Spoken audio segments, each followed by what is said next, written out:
be no lasting peace in South Asia without a just settlement of the Kashmir dispute. Kashmir remains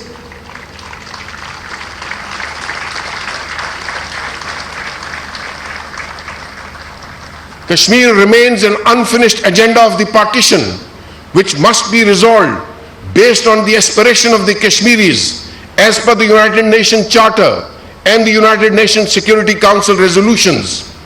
Pakistan firmly rejects attempted forceful annexation of the Indian-occupied Jammu and Kashmir. This is illegal, illegitimate, and not acceptable to the Kashmiris or Pakistan. We strongly condemn brutal and intensifying human rights violation of the Kashmiris by the Indian security forces. The unprecedented 67 days of curfew and lockdown is a blot on the human conscience.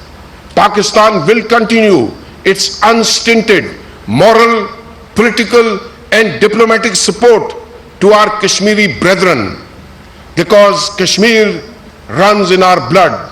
Kashmir is Pakistan and Pakistan is Kashmir.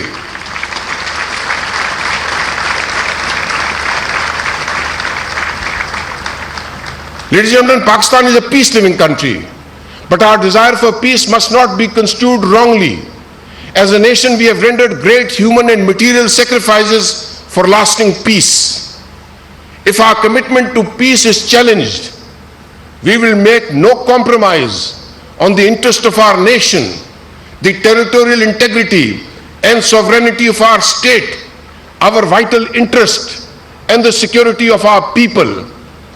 We stand fully and firmly committed to this cause and would not allow any actor, any hostile intelligence agency, or any country to misrepresent our intent or actions.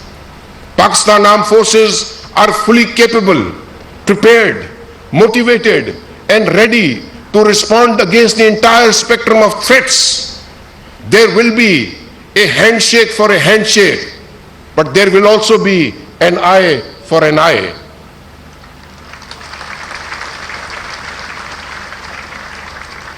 Ladies and gentlemen, Pakistan is a responsible nuclear state. We have noted and observed pronouncements from our east indicating possible changes in policy and posture in various aspects of nuclear domain. We have kept a close eye on the strategic force development as well as the development and deployment of the ballistic missile defense and anti-satellite tests. We have a credible, potent, reliable, and effective strategic capability which will continue to provide full range of real options to the National Command Authority. Let sense and sanity prevail.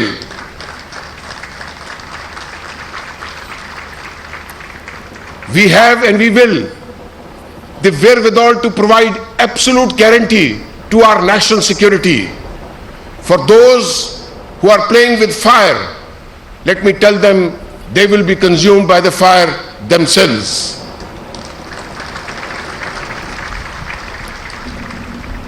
Ladies and gentlemen, Pakistan's strategic and nuclear program is fundamental part of our national security construct.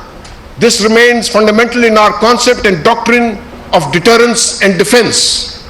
Let there be no doubt that without indulging in an arms race, we will continue to maintain strategic balance in South Asia at all costs. Our policy of full spectrum deterrence within the precepts of a credible minimum nuclear deterrence will continue to underpin our national strategy in this regard. Ladies and gentlemen, as sons of soil, we along with our nation will defend the motherland with our sweat and blood. As a nation, our struggle against terrorism has played a vital role for regional and international peace. The immaculate coordination and harmony displayed by our armed forces, duly supported by the resilient people of Pakistan in operation against terrorists, has brought tremendous improvement in the internal security environment.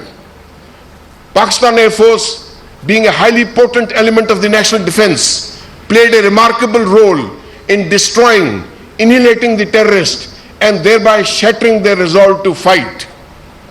Recently, during Operation Swift Retort, PF once again proved its superiority when it took the enemy by surprise, launched precision strike against designated targets, downed 2 Indian planes, and captured an Indian pilot.